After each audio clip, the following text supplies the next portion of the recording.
Hey guys, welcome back to the Readers. I hope you're having an amazing day. Let's get right into the stories. The first one is an entitled people story. I never thought I'd be the person writing one of these revenge stories, but here we are. 3 years ago, I purchased what I thought would be my peaceful forever home, a charming 3-bedroom with a spacious yard on the edge of a quiet development. As a property attorney who works from home, I needed a space that would offer tranquility and room for a small home office. What I got instead was a crash course in HOA tyranny, even though I wasn't actually in their jurisdiction. Let me set the scene. My property sits in an interesting position. It's technically on the border between two neighborhoods. My house and driveway are clearly outside the boundaries of the nearby HOA community, but a small strip of my backyard borders their development. The previous owner, a sweet elderly woman, never had issues because she maintained good relationships with everyone. I, on the other hand, apparently committed the cardinal sin of not knowing my place from day one. For the first couple of months, everything was peaceful. I spent most of my time settling in, organizing my home office, and getting to know a few neighbors. Most were friendly, though I noticed some of the folks from the adjacent HOA-controlled neighborhood seemed standoffish.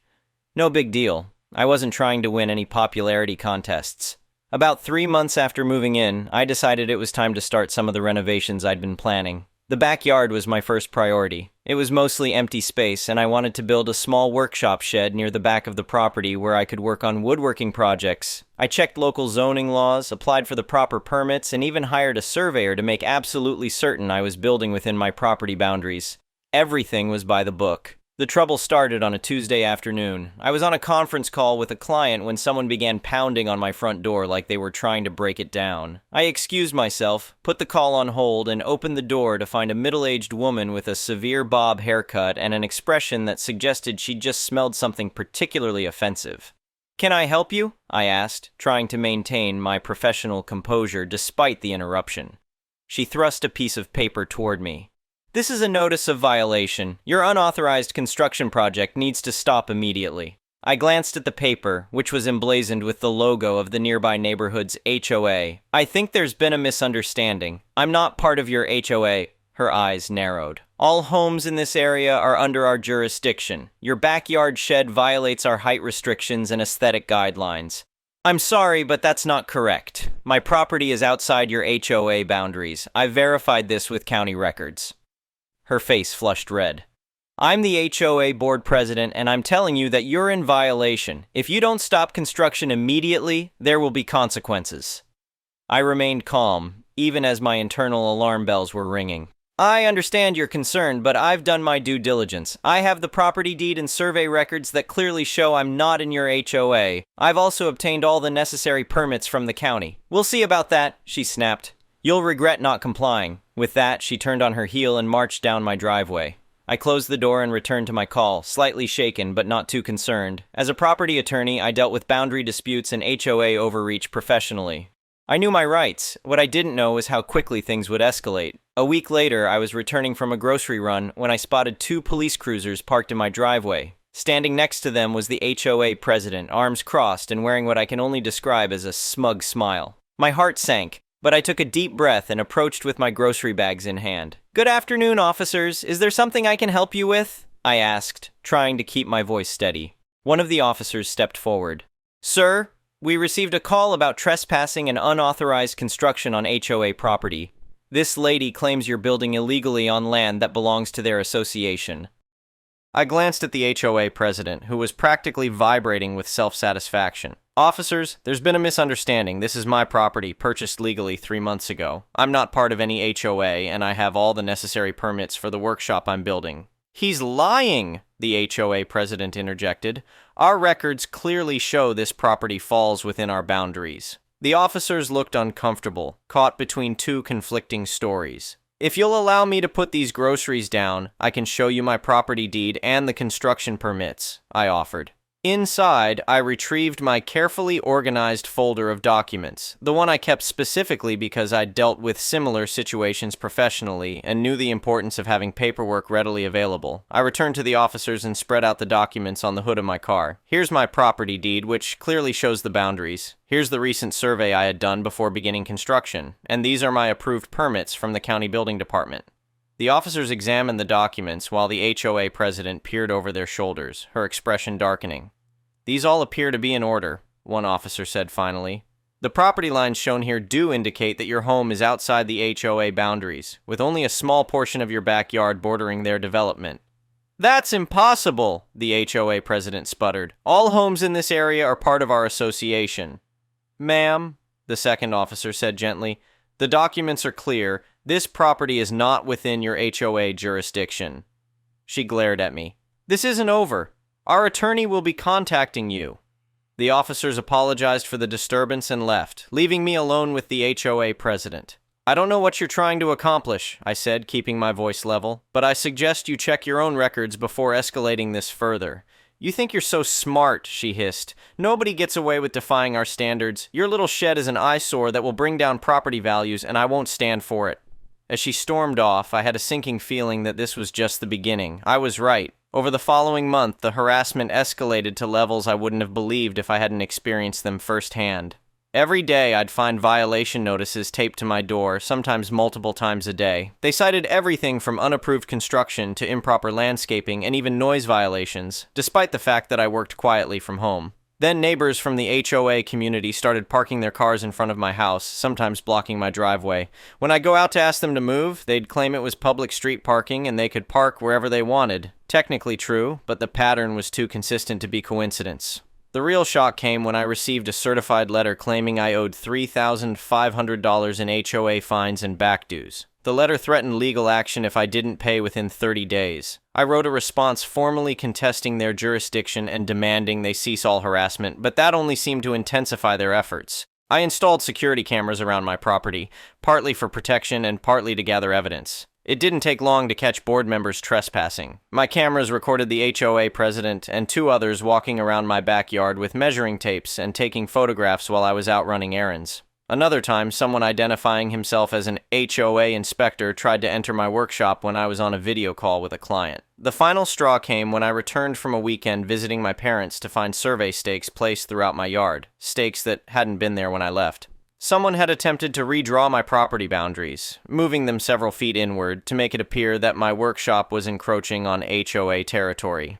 That night, I sat at my kitchen table surrounded by printouts of emails, photographs, and video footage. My professional experience had taught me that the best way to deal with bullies was through careful documentation and decisive legal action. It was time to fight back. First, I filed for a temporary restraining order against the HOA and specifically named the board president and the two board members my cameras had caught trespassing. I included time-stamped footage of their unauthorized entries onto my property. Next, I sent a comprehensive cease and desist letter to each board member, the HOA management company, and their attorney of record. The letter detailed every instance of harassment, trespassing, and false claims, complete with dates, times, and evidence.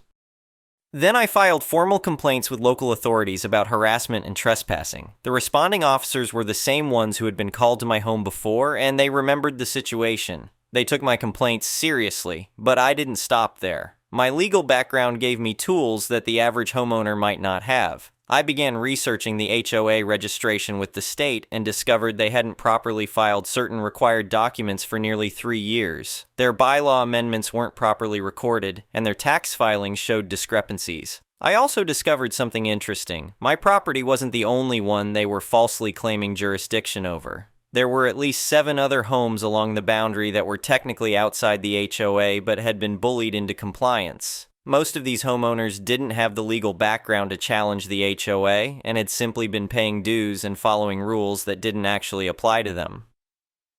I reached out to these homeowners, carefully explaining the situation and offering to share my research. 5 of them agreed to meet at my home one evening. The relief on their faces when I showed them the actual boundary maps was palpable. One elderly gentleman had been paying unnecessary HOA dues for 11 years. Another family had abandoned their plans for a swimming pool because the HOA had denied their request, a request they never needed to make in the first place. We formed an informal coalition and agreed to support each other. 3 of them joined my complaint, adding their own documentation of harassment and false claims. The deeper I dug, the more I uncovered. Financial records obtained through official channels revealed that the HOA president had been using association funds to pay for personal landscaping, including an elaborate koi pond in her backyard. Assessment money that should have gone to community maintenance had somehow funded a business trip to a resort in Hawaii that only board members attended. By the time my restraining order hearing arrived, I had assembled a case that was significantly stronger than my initial filing. The judge, an older man with a reputation for no-nonsense rulings, listened carefully as I presented evidence of trespassing, harassment, attempted boundary tampering, and fraudulent claims of jurisdiction. The HOA attorney tried to argue that there had been a good faith misunderstanding about property boundaries, but fell silent when I produced the original development plans filed with the county 30 years earlier, clearly showing my property and the others along the boundary as separate from the HOA development. Your Honor, I said, this wasn't a misunderstanding. This was a deliberate attempt to extend their authority beyond legal boundaries. They called police to my home, claiming I was trespassing on my own property. They've harassed me daily for over a month. And perhaps most concerning, they've been doing this to other homeowners for years, collecting dues and enforcing rules without any legal right to do so. The judge turned to the HOA president, who had insisted on being present. Do you have an explanation for why your association placed survey stakes on the complainant's property without permission? We were just verifying the property lines, she insisted. We have reason to believe the survey he provided is incorrect. And what qualifications do you have to make that assessment? The judge asked. I've been HOA president for 7 years. I know our boundaries. That's not a qualification, the judge noted dryly. Did you hire a licensed surveyor? We didn't need to. Yes or no, please. No, but... The judge cut her off with a raised hand and turned back to me. I'm granting the temporary restraining order. The named parties are to remain at least 100 feet from the complainant's property and are prohibited from issuing any further notices, claims, or communications to the complainant or the other affected homeowners who have joined this complaint. But he wasn't finished. Additionally, based on the evidence presented regarding potential financial improprieties, I'm ordering a forensic audit of the HOA financial records for the past 5 years. The court will appoint the auditor, but the costs will be borne by the HOA. The HOA president's face went pale. Your Honor, that's not necessary. We can resolve this amicably. I believe that opportunity has passed, the judge replied. This court takes allegations of financial mismanagement seriously, especially when they involve funds collected from homeowners who appear to have been misled about their obligations. As we left the courtroom, the HOA president tried to approach me, but her attorney physically held her back, whispering urgently in her ear. I caught fragments. Could make it worse. Criminal charges. Step down immediately. The next one is a malicious compliances story. In 1989, I worked for the planogram team for my local Target. We set up, took apart store displays and fixtures, which included product label updates and building out new display models. In Feb, we were assigned 6 weeks of overnight shifts to completely gut and then replace the home goods and furniture, hardware, automotive, and toys departments. Management promised us extra help and plenty of time to take down the huge furniture flats and rebuilds in the home goods, which had heavy display models, and were elevated onto huge precast shelves. Anyone who's ever worked retail knows what I'm referring to. Management did nothing, and our new plans for the displays were to be given to us before we even started, and they were continually late. Toys and hardware automotive were fine. We finished those with no extra help within a day of when they were to be finished. The home good and furniture plans were given to my boss at the start of our shift, along with the deadline of having everything finished in one night, which meant removing the old display models, taking them in tubs to the trash compactor, removing the shelves, along with the industrial carpet that was glued to the shelves, and clean the shelves before they were shipped off to another store, taking apart the furniture for the trash compactor so it would be easier to destroy in the compactor, building the new furniture displays and putting them up on the new furniture flats. We were promised that we'd have 4 to 6 employees help us that night, since a lot of the furniture was heavy bookshelves and desks. We got F, all. My supervisor, Dolores, was pissed, and rightly so. We were left with a note to get all of that work done within our allotted shift, 10 p.m. to 6 a.m. Conveniently, the GM and other AMs were gone for the night, and no one answered Dolores's calls. Dolores was a big woman, former Army vet, 6 feet, 2 inches tall, and built like a tank. I'd never seen her so angry, or even angry, until that night. There were only 5 of us to do the work of 10, 12 people. I watched Dolores climb up on one of the furniture flats, wait a moment, then while looking straight into the security camera, kicked a fake cherry wood end table off the flat and then jumped down on the flat. It splintered into several pieces. She then proceeded to stomp those pieces into many little pieces. OP, she said. What did it say to do with the old display models? I checked the list. It says to disassemble them and then take the pieces to the compactor so they'll be easier to compact. Dolores gestured to the flats. Team, that's what we're gonna do. So I climbed up and knocked down a 3-shelf particle board bookcase with a fake walnut finish. It fell flat. I then jumped on the back of the case and broke through the particle board back. I then took my hammer and started smashing the sides of the bookcase. It came apart instantly. For the next 45 minutes, we climbed up on each one of those furniture flats, knocked down the displays, and destroyed them all. We had so much fun. It was extremely therapeutic. We then swept up the remains and put them into 2 tubs and left them by the compactor.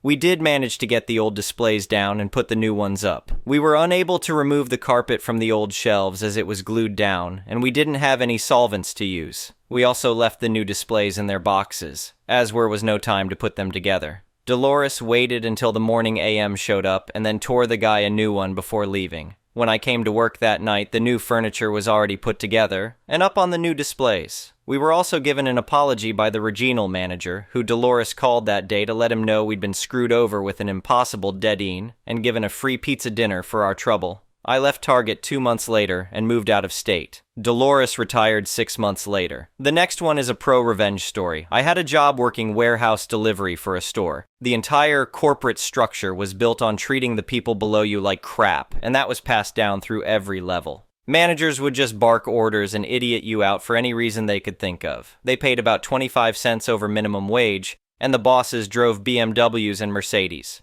The big boss lived in an $8 million house. Our store was the freight hub for 4 others in the little chain, so we got to know the drivers from the other store as well, as they were always coming to load freight or drop stuff off. One day, we're sitting with 2 drivers from another store, and Buddy remarks that he and his partner are working over 60 hours a week. I say he must be doing okay with all that overtime pay. He says they're not getting OT, just paid a straight time rate. I ask him if he signed an averaging agreement. He says no. He shows me his pay stub, and there it is. His partner comes back and confirms all this, and they've been doing it for months. He'd asked his manager about OT and been told that straight pay was just the way it worked. I tell them that's illegal and urge them to take it to labor relations. They're reluctant to rock the boat, figuring they'll be fired, so I drop it. We never got any overtime. Our warehouse was busy. Our store was not. A couple months later, they're in again, and Buddy's partner tells us he and his girlfriend are moving back east and he's giving his notice. I tell him again to file a complaint. Nothing to lose now. So he does. A few weeks go by, and when I come in one day, there are expensive boss cars parked all along the loading dock. My workmate says something big is going down. All the managers have been summoned and are inside with a bunch of people in suits, so we wander upstairs to see what's going on. The company bookkeeper had an office in our store and handled all the payroll. He was a Chinese immigrant, nice guy. The bosses were trying to pin this on him, saying he didn't speak English very well, which was true, and had obviously screwed everything up. Turns out he was a pretty cagey guy. He knew what they'd told him to do was illegal and was able to produce all the records of him telling them that, and of them telling him to basically just shut up and do it. He hands it all over and quits. I see Buddy, with a new partner, a few weeks later. He's got a pay stub for about 15 paychecks worth of earnings. Company got caught for all the overtime pay and a pretty substantial fine on top of that. Added bonus. The second in command had driven over a nail when he parked his silver BMW on the loading dock and had a flat when he came out of the store. He opened his trunk and called me over and said, "Change that for me." I told him sorry, that's not my job, and if I hurt myself, my compensation claim would be denied. As he went in to call a tow truck, I stood on the loading dock and gazed upon all the havoc I had wrought, and my heart was glad. The next one is an entitled people story. So when we bought the house and moved in 3 years ago, we accepted the location of the mailbox. It's on the other side of our driveway and across some uneven ground, about 50 yards away from the door. This wasn't a problem back then, but since that point we've had a series of bad luck. Wife needed a new knee, I sprained an ankle, and while it's healed enough to walk on and go back to work, anyone who has had one knows that it can take a while before it's back to 100%. So it was decided that the mailbox ought to be moved to the end of our path to the street, straight ahead, on a flat and smooth surface, and only about 30 feet away. We asked the post office what we needed to do to move a mailbox, was told that all we needed to do was let the driver know that it being moved and to just move it, making sure that it's numbered to match the house so there's no confusion. Went to the store to buy a new one since the old one was getting a little ratty from getting hit a couple of times, and installed it this weekend. Which, to our amusement, was the best time to install it since we actually caught the driver and were able to tell her that here was the new mailbox and that the other was going away. Great. Situation handled, installation goes well, and now we're on to part 2, the removal of the other mailbox. Here's where my moving the mailbox got political. The old mailbox was on the same post as my neighbor across the street and one house over, so we shared it. During this past election, I posted no signs supporting either of the candidates. My neighbor John, not real name, had a half-dozen signs, flags, and a banner in his yard in support of a certain candidate. John came over as I was removing the old box and complained that the only reason I was doing this was that I didn't support said candidate and this was my petty-ass reason and that I just didn't want to be associated with him.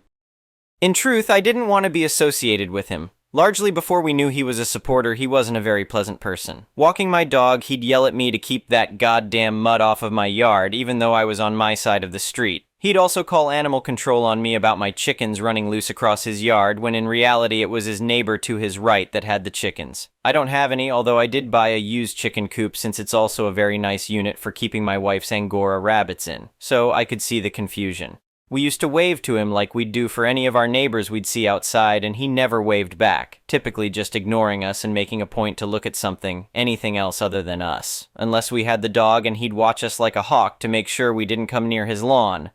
Honestly, we disliked him long before we knew he was a supporter. I explained the medical condition, the walk through uneven ground that I stated above, but that wasn't enough for him. He threatened to call the HOA. We don't have an HOA, we have a neighborhood association that only concerns itself with collecting donations for snow removal and mosquito spraying.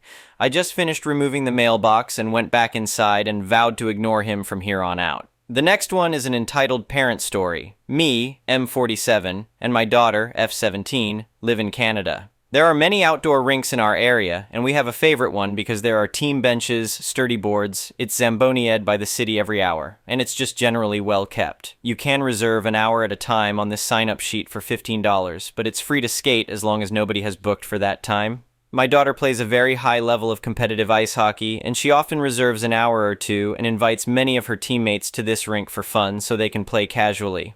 Around a week ago, my daughter, me, and 4 others from her team are about halfway through our reserved time. This group of boys, 13, 14, YO, that nobody else knows, gets out of a vehicle and approaches the rink, put their skates on, and start skating while passing and shooting pucks and leaving their sticks lying around, all in the way of my daughter's game. I show them the clipboard with the sign-up sheet which proves my daughter paid for these 2 hours and calmly ask them to clean up their gear and wait 30 minutes until the schedule is clear again. One kid, EK, looks at me and rolls his eyes while turning his back on me, and his group does not stop getting in our way. I tell the girls to start picking up the stuff the boys keep leaving around the rink and to simply just toss it over the boards onto the mats along the ice. EK, who rolled his eyes earlier, starts complaining, and at this point his dad, EF, and mom, EM, have gotten out of the vehicle and asks what's wrong. The kid smirks at me and then whines to EF and EM that he was trying to play hockey with his friends, but then a bunch of girls came and tried to bother them. I try to show EF and EM the same clipboard, but EF immediately took his kid's side and told me to leave and come back later since he was here first. False. And that girls are too weak and fragile to play with boys.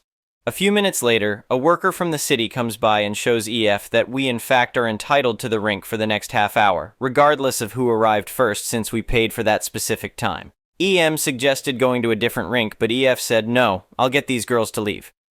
My daughter skates over and even offers the boys to join her game, so at least they are not in the way of each other, but EF and this kid keep spewing rhetoric about how young girls can't be good at male-dominated sports and how they have it so easy since they don't allow contact in women's hockey and therefore the girls should just go home. But the kid's friends wanted to play, so he begrudgingly agreed, saying things about how easy this is going to be. I sat down on one of the benches, EF and EM sat on the other one. What EF and EK failed to realize, A, these girls are all a part of the same high competitive team, and B, that because women's hockey doesn't use contact, girls have to solely rely on agility and puck control skills, whereas a major skill for men's hockey involves hitting to make plays. I guess this makes me an instigator, but I nudged her and her teammates to go extra hard on them. Me, EF, and EM watched half an hour of my daughter's team absolutely destroy these kids in every aspect of the game. EK started to get really angry and frustrated, and he decided to do something really stupid. The next time my daughter had the puck, EK charged as fast as he could go and attempted to ram her into the boards. Instead, EK ended up slamming knee first into the door. He got up immediately, then started screaming and crying about how it's not fair, and yelling at EF about going home. EM says something about how this is a public rink and we have the right to be here. But the trio left in the car after swearing and yelling towards me. But a few of EK's friends stayed. My daughter's team and the remaining guys ended up splitting equal amounts of each group into 2 teams and kept playing together fine until the next reservation. Apparently, this kid and dad duo have a history of getting in the way and complaining about women. Of the guys who stayed, they all mentioned that they are only friends with EK because EF is their house league coach, and they don't share the same views about women's hockey. I'm not entirely upset about what happened now that it's in the past. I'm simply baffled that there are still people that think women shouldn't exist in some sports, even if they're male-dominated. Thank you for watching. I would really appreciate it if you could like the video and subscribe to our channel if you haven't already. We'll see you again tomorrow.